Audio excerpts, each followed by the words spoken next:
What's up, people? Phillip Edge, man.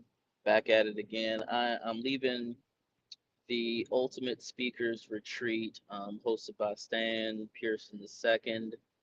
Um, Retreat was amazing. I mean, let me say the retreat was like amazing. Like I'm trying to put words to what I just experienced, and it's really hard to articulate right now, but I wanted to go live because I wanted to be able to really wrap my brain around and just kind of have a mental dump, if you will, of what I experienced over the past couple of days.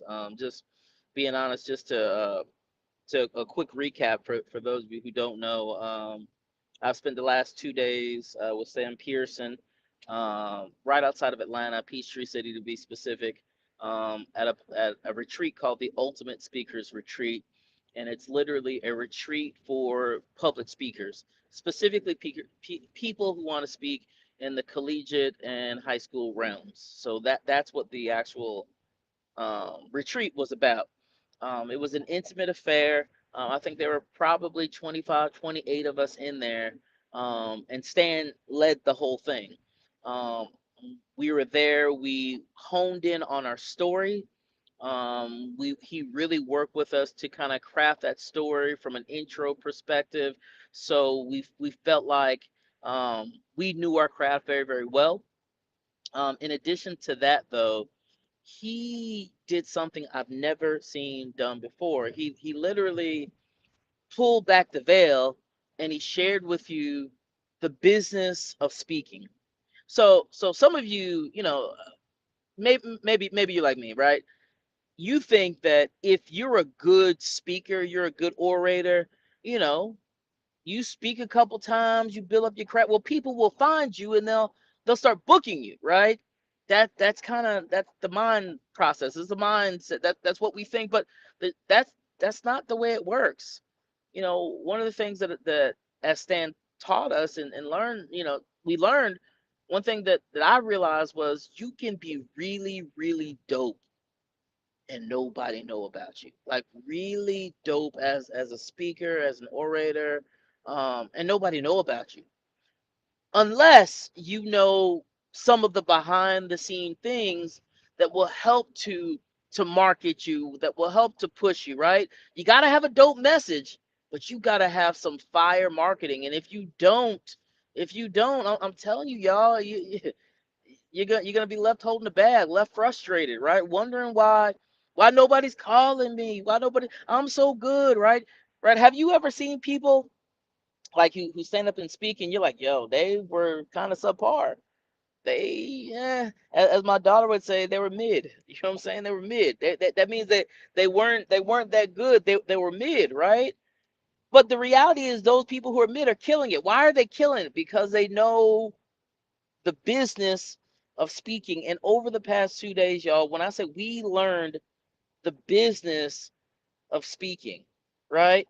Literally, one of the last questions that I asked, and I said, listen, what are 5 things that we can do the moment we leave here to book our next speaking engagement or to secure our next lead? And when I say he dropped these 5 nuggets, I ain't gonna tell you what they are right now. I ain't gonna tell you. You should have been with me. You should have been with me the Ultimate Speakers Retreat. But he dropped those 5 nuggets. I am going to literally implement those things on tomorrow.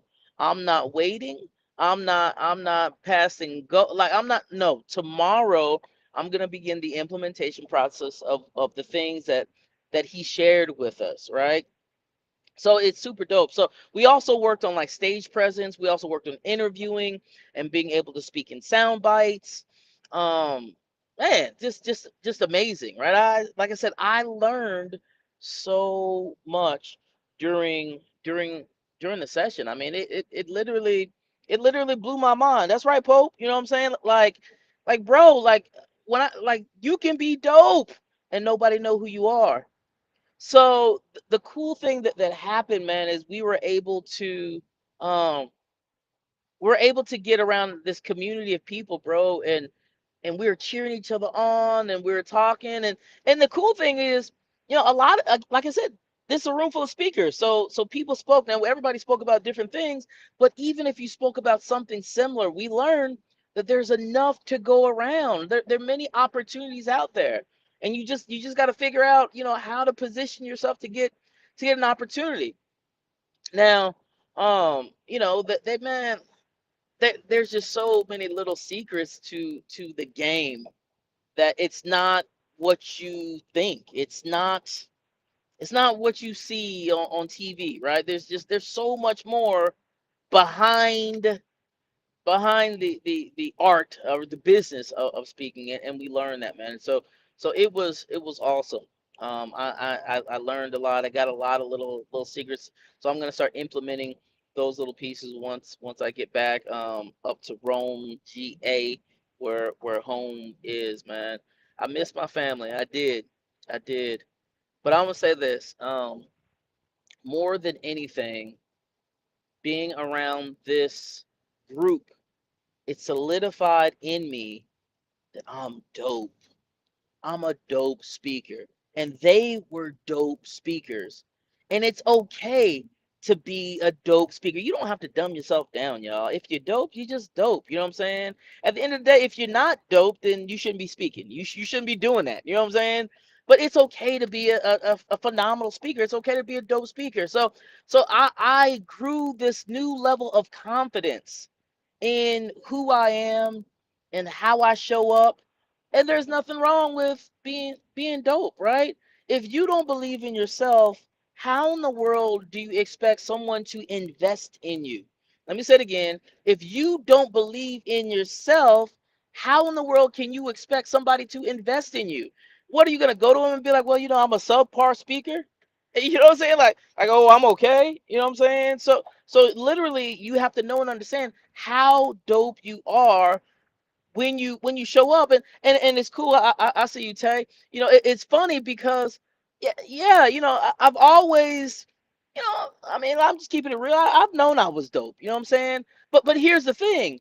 It's like we're taught to like be uber humble. You know what I'm saying? Somebody comes up to you and they're like, "Oh, that was dope." You're like, "Oh, it was okay." Well, listen, Stan taught us this little saying, and I took it. I took it. He said this when he got a compliment. He said, "Thank you so much. I work really hard at that." Period. Boom! That piece right there. Listen, y'all gonna hear me saying that a lot. Listen, thank you very much. I work really hard at that because I do work really hard at the craft. If you're a speaker, whatever you do and you don't work hard at the craft, well, then again, I'm questioning whether you really want to be in that thing or not. Like why why are you doing something if you don't, if you don't think that you're dope at it, if you're not working it, if you don't believe that, right? So I learned, bro. I'm like, yo, yes, thank you very much. I really appreciate that. I work really hard at trying to be the best. I work really hard at trying to deliver dope content. I work really hard at trying to put videos together for folks who check me out. I work really hard at putting together the Edge Energy Shot every single Monday, Tuesday, Wednesday, Thursday, and Friday at 7 a.m. Eastern Standard Time. I work really hard at doing that. Thank you so much. I appreciate it. Shouldn't it be dope? Like if it's not dope, why would people tune in? So that's the thing. I see you with your Bobby Brown My Prerogative headset on. Yes, Trey Johnson. This is the Blue Tiger, man. My homeboy L Boogie with the Hoogie, known as Larry Cothran. He gifted me this headset. It is for truckers, and I don't know if you can tell, but I'm driving in the car, and my hope is that it's pretty clear how I'm coming through. You don't hear a whole lot of the background noise and whatnot. So that's what this headset does for you. But it's like the Bobby Brown, the Janet Jackson control, right? All that good stuff. But no, seriously, it's a dope headpiece, and I actually think I'm gonna try to do more in the car content to where I'm going live like this in the car and just sharing my thoughts, just some random things that I might be thinking about and stuff like that. But But yeah, so that's the headset. If you don't have one, you might need to get one because, like I said, this joint is clear. You know what I'm saying? It's clear, and I'm in the car right now, so y'all just listen to how I sound and understand that I am in the car speaking to you right now. So, yeah, but getting back to the Ultimate Speakers Retreat, um, I feel so rejuvenated, man. You know, to be around other people who are also pouring into you. Tay and everybody else. They told me though. They told me they did say your shoe game is impeccable. Your shoe game is impeccable. And they told me that they're like, man, you should do something. You should do a keynote on shoe game where you're coming up and shoes might be like, one of the things that you're wearing that might become a signature thing, but they're like, but you should always give game through the lens of the dope shoes that you wear, right? So I got super excited about that. I was like, shoe game, that might actually be a dope little concept, man. But yeah, man. So I'm learning and I'm leaning in. I walked in, they asked me what I did. I said, I use words. I literally, this is what I do, right?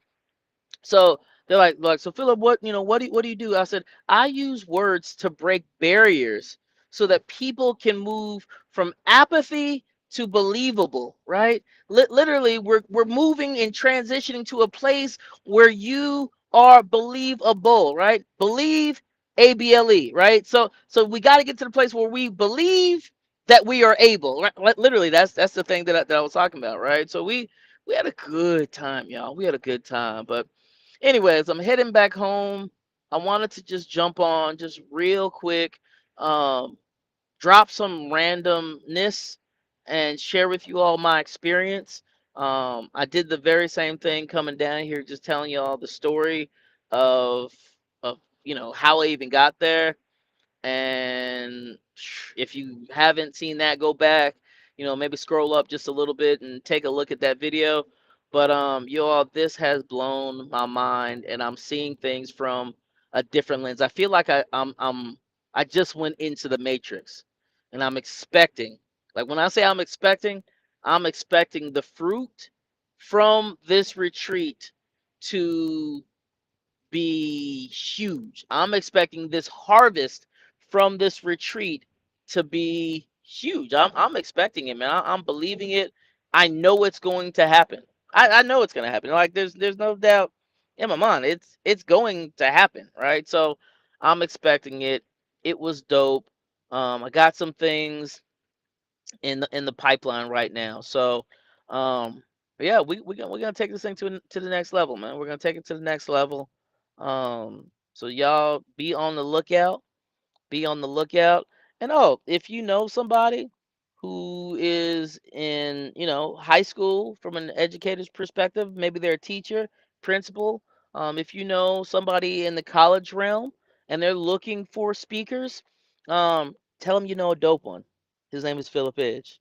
It's your guy. Because I'm telling you right now, I got something to share.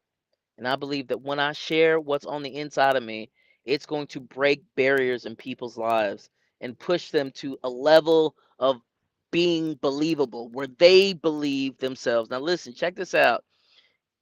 If you don't believe in you, listen, borrow my belief in you. That's what you can do. Just borrow my belief because I believe in you. So, with that being said, get ready to hop on 75, bumper to bumper traffic.